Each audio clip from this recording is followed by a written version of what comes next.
Friends, সকলে তোমরা কেমন আছো? আমি তো খুব ভালোই আছি। আর আজকে আমার একটু ভালো থাকতে হবে, কারণ আমার বাড়িতে কিছু গেস্ট আসবে, তার জন্য তো কিছু রান্নার আয়োজন করছি।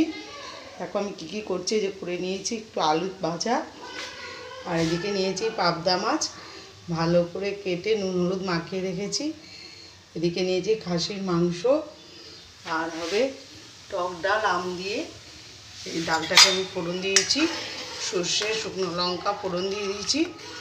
ডালটা ফুটে এলে তারপর আমার ডালটা রেডি হয়ে যাবে। আর কিছু করব, ভাজা, চাটনি।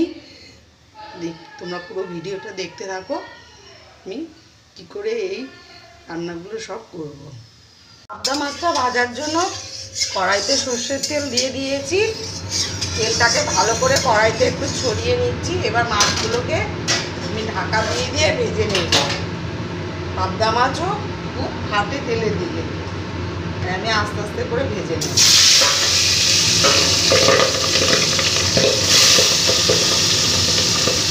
প্রচণ্ড ফাটছে।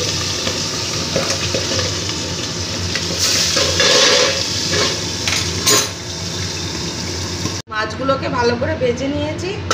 ওই তেলে আমি একটু কালো জিরে ফোড়ন দিলাম।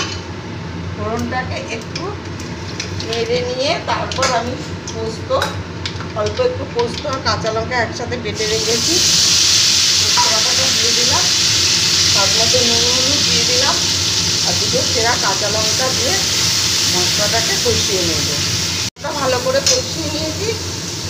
এবার পরিমাণ মতন জল দিয়ে দিচ্ছি। ঝোলটা ফুটে এলে মাছটা দিয়ে ফুটিয়ে নিয়ে তৈরি হয়ে যাবে আমার পাবদা মাছের ঝাল।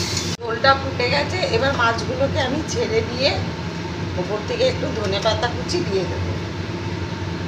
মাছগুলোকে আমি ছেড়ে দিলাম,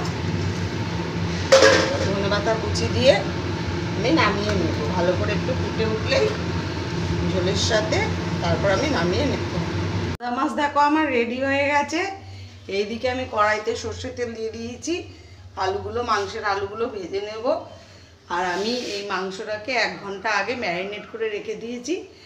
এবার আমি মাংসটা তৈরি করব, তোমরা দেখতে থাকো। আমি আলুগুলোকে এবার ভেজে নেব। আলুগুলো ভেজে নিয়েছি। এবার আমি গোটা গরম মশলা আর গোটা জিরে ফোড়ন দিলাম। ফোড়নটা একটু ভেজে নেব, সুন্দর একটা গন্ধ আসা পর্যন্ত আমি একটু ভেজে নেব। তারপর আমি অল্প একটু পেঁয়াজ, একটা পেঁয়াজ ছোটো কুচিয়ে রেখেছি, পেঁয়াজটা একটু ভেজে নেব। আর বাকিটা আমি মাংসের মধ্যে মেখে নিয়েছি, একটু ভেজে নেবো। এবার পেঁয়াজটাকে আমি একটু ভেজে নিয়েছি। এবার ম্যারিনেট করা মাংসটাকে আমি আস্তে আস্তে দিয়ে দিচ্ছি তেলের উপর।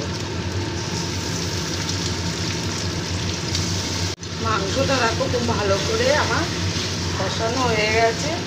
এবার আমি প্রেসার কুকারে 2টো সিটি দিয়ে নিই। কুকারে দিয়ে দিয়েছি, দেখো আলু ঝোল সব কিছু দিয়ে দিয়েছি। এবার আমি প্রেসার কুকারে 2টো সিটি দিয়ে নেব।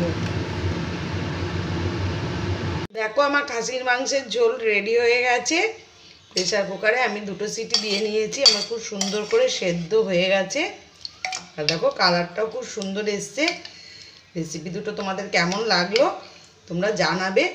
আর রেসিপি দুটো ভালো লেগে থাকলে লাইক কমেন্ট ও শেয়ার করে দিও, আর সাবস্ক্রাইব করে দিও ইউটিউব চ্যানেলটিকে।